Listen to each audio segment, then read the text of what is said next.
ओम शांति। आज 21 अक्टूबर 2024 है और आज की मुरली में बाबा ने हम बच्चों को दैवी गुण धारण करने के लिए कहा है। पूरी मुरली में बाबा ने ज्ञान की अलग अलग लहरों के साथ साथ हमें धारणा की भी बहुत सारी बातें बताई हैं। ऐसे ही आज अव्यक्त इशारों में भी बाबा हम बच्चों को अपने दैवी संस्कारों को कैच करने के लिए इशारे दे रहे हैं। तो आइए सुनते हैं बाबा से आज के अव्यक्त इशारे। जैसे वह बहुत पहले के साउंड को कैच करते हैं, वैसे आप अपने 5000 वर्ष पहले के देवी संस्कार कैच करो। सदैव यह स्मृति में रखो कि मैं यही था और फिर बन रहा हूँ। जितना जितना आदि और अनादि पवित्र संस्कारों को कैच कर सकेंगे, उतना उसका स्वरूप बन सकेंगे। बाबा का ज्ञान बहुत रमणीक है। बाबा सिर्फ हमें ज्ञान नहीं सुनाते, लेकिन ज्ञान के आधार से स्मृतियाँ हमारी जागृत करते हैं। जैसे जब बाबा के पास मधुबन में पार्टी आती थी, तो बाबा ज्ञान के साथ साथ रमणीकता भी करते थे।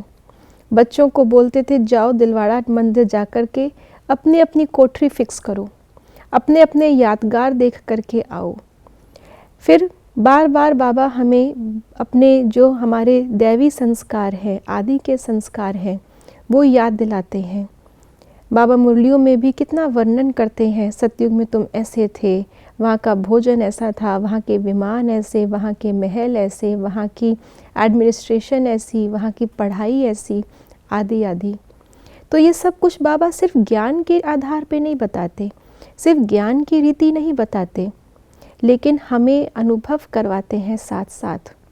जैसे ब्रह्मा बाबा हर कर्म करते हुए हमेशा स्मृति में रखते थे और कई बार कहते भी थे, मैं मिचुनु बनने वाला हूँ। कई बारी दादियों ने देखा है और बताया है कि बीच बीच में बाबा अपने उन संस्कारों को इमर्ज करते थे। इसी आधार से ब्रह्मा बाबा से सबको साक्षात्कार होते थे। तो अब वो समय हमारा भी निकट है। ब्रह्मा बाबा तो संपूर्ण बन गए, लेकिन अभी हमारी बारी है। तो यहाँ पर सिर्फ ज्ञान सुनने और सुनाने से हम संपूर्ण नहीं बनेंगे, लेकिन साथ साथ योग के अंदर हमें अपने उन संस्कारों को इमर्ज करना है और फिर कर्म करते हुए इमर्ज स्वरूप में रहना है, जिसको आज बाबा ने कहा अपने दैवी संस्कारों को कैच करो। जैसे साइंस बहुत दूर की चीज़ को भी कैच कर लेती है, टाइम ट्रैवल करके पुरानी चीज़ों को भी वो देख लेते हैं कितने समय की थी। ऐसे ही बाबा कहते हैं सबसे पुराने से पुरानी साइंस या टेक्नोलॉजी या विज्ञान तो योग है। तो इसलिए ज्ञान और विज्ञान से हम अपने उन दैवी संस्कारों को भी इमर्ज करें, अर्थात कैच करें, और फिर उनके आधार पर हम जब कर्म करेंगे तो इस लौकिक दुनिया के अंदर बिल्कुल दैवी अलौकिक नज़र आएंगे, जिससे ही बाबा की प्रत्यक्षता होगी। ओम शांति।